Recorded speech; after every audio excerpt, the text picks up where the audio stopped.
देख रहे हैं राष्ट्रीय समाचार। पटना में हलचल तेज हो गई है। कवायद किसकी शुरू हो गई है? कवायद शुरू हो गई है स्पीकर पद को लेकर। जेडीयू और बीजेपी दोनों ही 101 सीटों पर लड़े। जाहिर है सीटें बराबर थी तो अधिकार भी बराबर होने चाहिए। ये बात अलग है कि बीजेपी की सीटें ज्यादा आई है, जेडीयू की थोड़ी कम आई है, लेकिन पिछली बार के मुकाबले जेडीयू का प्रदर्शन बेहतरीन रहा, इसमें कोई दो राय नहीं है।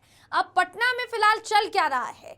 देखिए, जितने भी बड़े नेता हैं दिल्ली से, उनका आना जाना शुरू हो गया है, लेकिन एक बात पर सबकी निगाहें टिकी हुई है कि मुख्यमंत्री जो है वो कौन होगा। हालांकि नीतीश कुमार के नाम पर मोहर लग गई है, फिर भी जिस तरीके से हलचल तेज है, कोई कुछ कह नहीं रहा है खुलकर। ये जरूर कहा जा रहा है कि नीतीश कुमार ही फिर से मुख्यमंत्री होंगे, लेकिन विधायक दल की बैठक में क्या नतीजा निकलकर सामने आएगा, उस पर अभी भी असमंजस की जो स्थिति है वो बनी हुई है। हमारे साथ ज्यादा जानकारी के लिए पटना से सीधा हमारे Bihar bureau chief S K Rajeev ji जुड़ रहे हैं, उनका सीधा रुख करेंगे। राजीव जी, क्या आपको जानकारी मिल रही है? देखिए, ये भी कहा जा रहा था कि भारतीय जनता पार्टी का स्पीकर होगा, लेकिन अब बताया जा रहा है कि जेडीयू और बीजेपी दोनों में कवायद तेज हो गई है कि दोनों में से किसका स्पीकर होगा। दोनों ही अपना स्पीकर बनाने के लिए तैयार है, जितनी जानकारी मिल रही है। आप फिलहाल के लिए क्या अपडेट ले पा रहे हैं? नहीं, देखिए जयंती, अभी मैं आपको जो अपडेट दे दूं एक कि अभी दिल्ली में अमित शाह, जेपी नड्डा, संजय झा और ललन सिंह, इनकी बैठक जो है वो चल रही है। और कल देर रात प्राइवेट जेट से जो है वो ललन सिंह और संजय झा दिल्ली उनको बुलाया गया था और वो लोग देर रात दिल्ली पहुंचे हैं और वहां पर फिलहाल अभी बैठक की जा रही है। दरअसल में 20 तारीख को बतौर मुख्यमंत्री नीतीश कुमार को 10वीं बार शपथ लेनी है और उसके पहले एनडीए कम से कम ये जरूर चाह रहा है कि सब कुछ ट्रांसपेरेंट हो जाए, ट्रांसपेरेंसी पूरी तरीके से दिखे और दोनों या फिर चारों पांचों दलों के बीच जो है किसी भी तरीके के लैप्सेज ना रहे, किसी भी तरह की कोई कमी जो है वो ना रहे। यही वजह है कि कल देर रात आनंद फानन में ललन सिंह और संजय झा को दिल्ली बुलाया गया और फिलहाल अभी बैठक जारी है। दरअसल में जो पूरा मामला फंस रहा है वो बिहार विधानसभा अध्यक्ष के पद को लेकर फंस रहा है। ऐसी स्थिति में समान जो कानून है उस कानून को लागू करना चाहिए दोनों पार्टियों पर कि भाई दो आपके पास है तो दो हमारे पास है। इनके पास अगर मुख्यमंत्री है तो फिर हमारे पास विधानसभा अध्यक्ष रहेगा। तो इसी पूरे मामले में अभी सब कुछ जो है वो उलझा हुआ है। हालांकि बातचीत चल रही है और अभी कुछ देर पहले यहाँ पर विजय चौधरी और उमेश कुशवाहा, जो कि जेडीयू के प्रदेश अध्यक्ष उमेश कुशवाहा, विजय चौधरी बड़े नेता हैं, उनकी तरफ से यह बयान आया है कि सब कुछ ठीक ठाक चल रहा है, कहीं कोई दिक्कत नहीं है और पूरे तरीके से गठबंधन जो है वो इंटैक्ट है, पूरा मजबूत है और दोनों दल एक दूसरे की भावनाओं का न सिर्फ सम्मान कर रहे हैं बल्कि भावनाओं का सम्मान करते हुए भी कोई आगे की जो है वो रणनीति तय कर रहे हैं, आगे का कोई कदम जो है वो उठाया जा रहा है। तो मुझे लग रहा है कि देर शाम तक तमाम मामले जो है वो सॉर्ट आउट कर लिए जाएंगे और यही वजह है कि आज जो पटना में बैठक होनी थी जेडीयू और बीजेपी विधायक दल की, उसको अब टाल दिया गया है।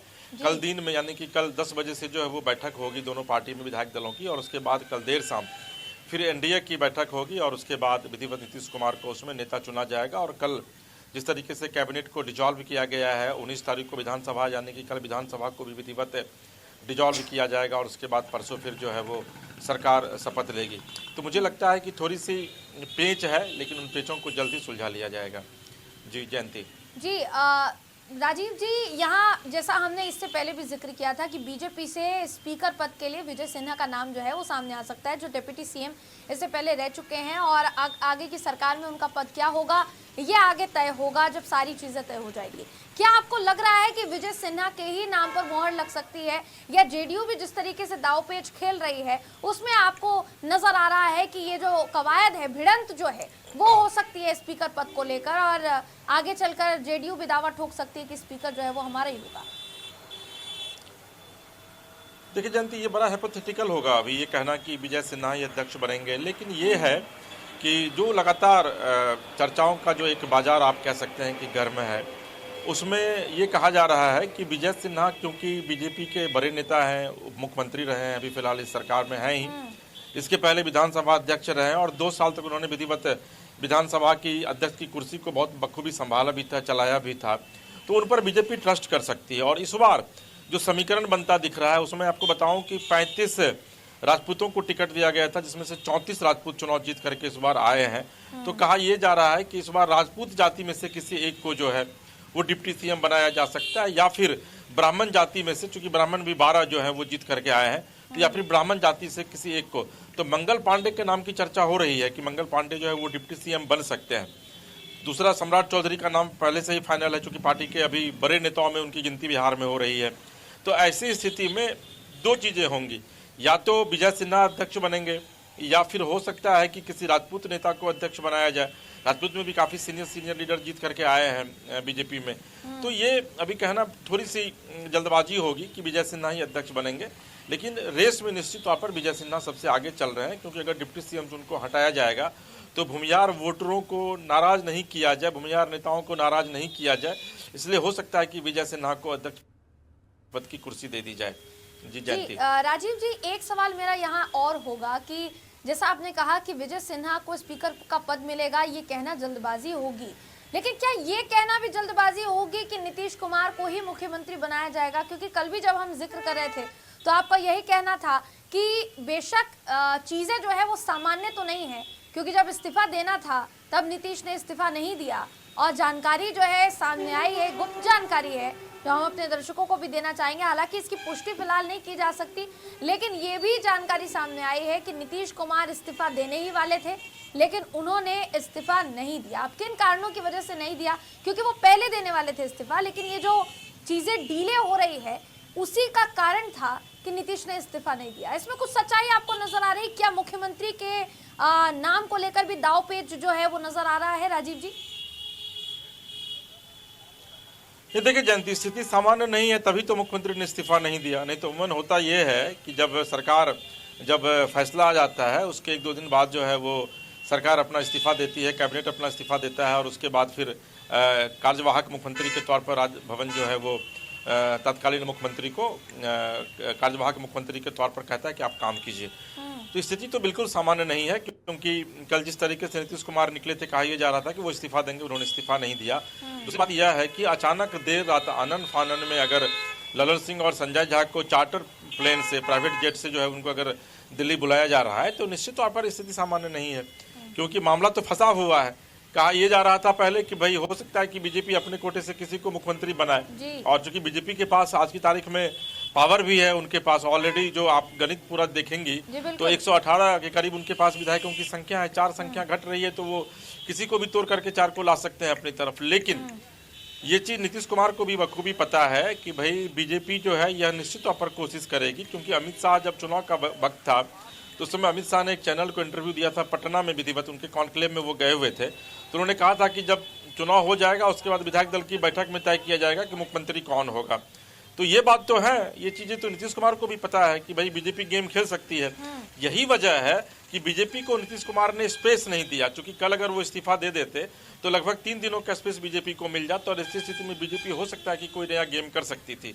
यही वजह है कि नीतीश कुमार ने इस्तीफा नहीं दिया है, और इस बात के कयास लगाए जा रहे हैं कि पार्टी एनडीए में जो है वो बीजेपी और जेडीयू के बीच कम से कम सब कुछ ठीक ठाक अभी फिलहाल नहीं चल रहा है। हालांकि बीजेपी और जेडीयू दोनों नेता ये कह रहे हैं, दोनों दलों के नेता, कि भाई पार्टी में सब कुछ ठीक ठाक है, एनडीए में सब कुछ ठीक ठाक है, और मुख्यमंत्री जो है वो नीतीश कुमार ही बनेंगे। जी ये भी कहा जा रहा है राजीव जी कि दोनों जो पार्टियां हैं उनसे मंत्री पद की जो संख्या है वो पहले माना जा रहा था कि बीजेपी के ज्यादा मंत्री होंगे, जेडीयू के कम मंत्री हो सकते हैं, लेकिन अब बताया ये भी जा रहा है कि दोनों पार्टियों ने क्योंकि सामान्य सीटों पर चुनाव लड़ा तो जो मंत्री पद है वो भी समान संख्या में ही दोनों पार्टियों से सामने आएगा। इसमें कुछ सच्चाई जो है वो आपको दिखाई दे रही है? कुछ जानकारी इससे जुड़ी सामने आई है कि मंत्री पद की संख्या बल जो है वो किस तरीके से उसका आंकड़ा फिट बैठने वाला है? देखिए जयंती, मंत्री पद का जो गणित है उसमें 6 विधायक पर 1 मंत्री बनाए जाएंगे, और ऐसी स्थिति में आप अगर देखेंगे तो 15 × 6 तो 90, यानी कि 15 मंत्री जो हैं वह बीजेपी के कोटे से बनेंगे। और कमोबेश अगर आप देखिए तो 85 सीट उनके पास भी है, जेडीयू के पास भी है, तो 5 सीट मात्र कम है, तो उसको वो विचार किया जाएगा उसमें, तो उसमें भी 15 मंत्री। तो यानी कि मुझे लग रहा है कि जो पहले कहा जा रहा था कि 16-14 का होगा आंकड़ा, वो अब नहीं होगा। मुझे लग रहा है कि यह 15-15 का होगा। 15 बीजेपी से मंत्री बनेंगे, 15 जेडीयू से मंत्री बनेंगे। 6 के आधार पर अगर आप मानिएगा तो क्षेत्रीय 18 होता है, तो 19 सीट है एलजेपी के पास, तो 3 एलजेपी से बनेंगे, 5 सीट जीतन राम मांझी के पास हैं तो उनको उनसे एक बनेंगे, और एलजेपी और आरएलएम उपेंद्र कुशवाहा की पार्टी के पास 4 विधायक हैं तो ऑब्वियसली एक उनका बनेगा। तो मुझे लग रहा है कि अभी फिलहाल जो है वो 15-15, 30 और 3 चिराग से 33 और 2 इधर 35। और मैं आपको याद होगा कि मैं आपको डे 1 से ये बात कह रहा हूँ कि अभी फिलहाल 35 मंत्रियों को ही ये लोग 35 मंत्री ही बनाएंगे। और चूंकि 2-3 जो विभाग ऐसा होता है जिसको कि मुख्यमंत्री अपने पास रखते हैं, जैसे कि सामान्य प्रशासन विभाग है उसको मंत्री अपने पास रखते हैं, गृह विभाग है उसको मुख्यमंत्री अपने पास रखते हैं, और एक मुख्यमंत्री का अपना पोर्टफोलियो है। तो मुझे लग रहा है कि कमोबेश यही आकार जो है वो बिहार का कैबिनेट लेगा। और जैसा मैंने आपसे बताया कि 15-15 जो है वो बीजेपी और जेडीयू से मंत्री बनाए जाएंगे। ये आज सुबह का अपडेट है, आज सुबह की मैं आपको खबर बता रहा हूँ कि आज सुबह जो डिसीजन हुआ है उसके मुताबिक यही निर्णय लिया गया है। जी जयंती, यहाँ आपको क्या कुछ ऐसा नजर आ रहा है राजीव जी कि ललन सिंह और संजय झा को लेकर जिस तरीके के आरोप पहले लगा चुके हैं, तेजस्वी यादव भी लगा चुके हैं, इनफैक्ट कई जो नेता हैं वो ललन सिंह और संजय झा को लगा चुके हैं कि वो अपने कंट्रोल में जो है जेडीयू की पावर को जो है लेना चाह रहे हैं। अब सबसे बड़ी बात यहाँ ये है कि नीतीश कुमार की पार्टी से सबसे आगे अगर 2 मंत्री या 2 जो नेता है, 2 जो नजर आते हैं जिन्होंने पूरी तरीके से कमान जो है अपने हाथ में ले रखी है, वो दोनों ललन सिंह और संजय झा ही नजर आते हैं। आगे चलकर जो आरोप तेजस्वी यादव की तरफ से लगाए गए कि जेडीयू खत्म हो जाएगी और उसमें जेडीयू के ही कुछ नेताओं का हाथ है, क्या ऐसा कुछ नजर आ रहा है जेडीयू में फिलहाल कि नीतीश नहीं देना चाह रहे हैं ताकत, फिर भी अपने तरीके से जो है ललन सिंह और संजय झा निर्णय ले रहे हैं, या बीजेपी के साथ जो नजदीकियां हैं वो बढ़ती हुई नजर आ रही हैं? क्या ऐसा कुछ नजर आ रहा है राजीव जी? नहीं देखिए जयंती, मुझे लगता है कि चूंकि अब चुनाव बीत गया है और ये बात सबको पता है कि संजय झा और ललन सिंह की बड़ी भूमिका है फिर से एनडीए को एक मंच पर लाने में। तो नीतीश कुमार आज की तारीख में बहुत ज़्यादा फैसला नहीं ले रहे हैं, ये भी सबको पता है। और पार्टी में कार्यकारी अध्यक्ष इसलिए संजय झा को बनाया गया कि भाई जो नीतीश जी चूँकि फैसले लेने में सक्षम नहीं हो पा रहे हैं तो संजय झा निर्णय लेंगे। और ये कोई नई बात नहीं है, संजय झा ही लगातार निर्णय ले रहे हैं। आपको मैं कई ऐसे सीटें मैं गिना दूंगा जहाँ पर कि संजय झा ने ही टिकट दिया है। 2 संजय झा टिकट नहीं चाह रहे थे कि 2 विधायकों को टिकट मिले, उनको टिकट नहीं दिया गया। रही बात ललन सिंह की, तो ललन सिंह पूर्व राष्ट्रीय अध्यक्ष हैं और नीतीश कुमार के साथ उनकी क्या नजदीकियां हैं ये भी किसी से छिपी नहीं हुई है। तो भले ही अध्यक्ष जो है वो नीतीश कुमार हो, लेकिन इन दिनों डिसीजन मेकर पूरी तरीके से संजय झा है, ललन सिंह है। एक बीच में अशोक चौधरी का भी नाम हुआ करता था, लेकिन अशोक चौधरी फिलहाल अभी किनारे कर दिए गए हैं और पूरा निर्णय जो है वो संजय झा के हाथ में है। पूरी कमान जो है पार्टी की वो संजय झा के हाथ में। संजय झा ही जो डिसीजन लेते हैं, मुख्यमंत्री उस पर अपना दस्तखत करते हैं और उस पर फिर जेडीयू का मोहर लगता है। और यही वजह है कि आप देखिए कि उमेश कुशवाहा आज भी पार्टी के अध्यक्ष बने हुए हैं। उमेश कुशवाहा को पार्टी का अध्यक्ष बनाने में संजय झा की बड़ी भूमिका थी जी। ललन सिंह फिर से आए, अनंत सिंह को किसी भी कीमत पे इस बार नीतीश कुमार साथ नहीं लेना चाहते थे, लेकिन ललन सिंह ने अनंत सिंह को न सिर्फ टिकट दिया बल्कि आपको याद होगा कि जब वो जेल चले गए थे इस चुनाव में तो जाकर के उन्होंने मोकामा में खुद उनकी बागडोर संभाली थी और उनको जाकर के उन्होंने जीत दिलाया था। तो जेडीयू जो का मतलब ही आज की तारीख में ललन सिंह और संजय झा हो गया। यही वजह है कि कल देर रात उनको प्राइवेट जेट से दिल्ली बुलाया गया है बीजेपी की तरफ से, क्योंकि जो भी डिसीजन हो रहा है वो संजय झा और ललन सिंह ही ले रहे हैं। इवन कि जब यहाँ पर जिस दिन शुक्रवार को जब यहाँ रिजल्ट आया तो रिजल्ट के तुरंत थोड़ी देर बाद देर शाम मुख्यमंत्री से मिलने के बाद फिर संजय झा दिल्ली गए हुए थे। वहाँ जाकर के उन्होंने मुलाकात की थी अमित शाह और जेपी नड्डा से। तो पार्टी जेडीयू का सारा निर्णय जो है वो संजय झा का है, ललन सिंह का है। और मुख्यमंत्री चूंकि पार्टी के मुखिया हैं, एक बड़े नेता हैं बिहार के जिनके नाम पर की पार्टी जीत करके सदन में इतनी भारी बहुमत में पहुंची है, तो मुख्यमंत्री का उस पर दस्तखत और मोहर बाद में लग जाकर लगता है। जी जयंती जी बिल्कुल। और जाहिर है कि यहाँ जो जिस तरीके से जेडीयू का प्रदर्शन रहा है उसके बाद जो पॉलिटिक्स है वो अब इस मुहाने पर आकर खड़ी है कि जेडीयू भी अपनी बात पूरी तरीके से ताकत के साथ रख पा रही है, इसमें कोई दो राय नहीं है। तो ये एकदम क्लियर हो गया है राजीव जी, या फिर शाम तक का वक्त अभी लेना पड़ेगा, या कहा जा सकता है आज का दिन जो है वो निर्णय के लिए भारी है और नजर जो है टिकानी पड़ेगी कि आज क्या क्या हो सकता है? आज का दिन बड़ा माना जा रहा है बिहार की सियासत में। नहीं देखिए, बिल्कुल आज का दिन जो है वो बिहार एनडीए के लिए निश्चित तौर पर बहुत ही महत्वपूर्ण दिन है, बहुत ही खास दिन है।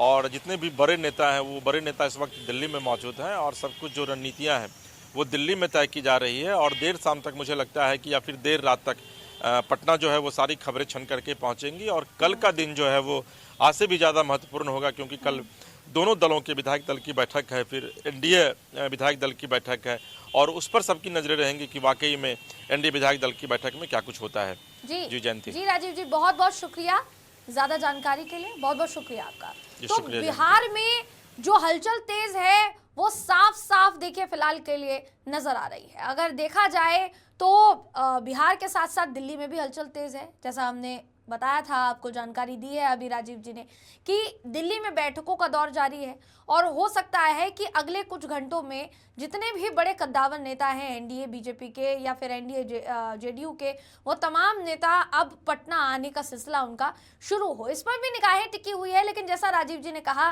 कि आज का दिन तो भारी है ही, कल का दिन जो है वो भी बहुत महत्वपूर्ण होने वाला है। तो आज और कल हमारी निगाहें बनी हुई हैं बिहार पर कि बिहार में क्या होता है और एनडीए की सरकार का जो गठन है वो ठीक से हो पाएगा या नहीं हो पाएगा, इस पर भी निगाहें टिकी हुई है।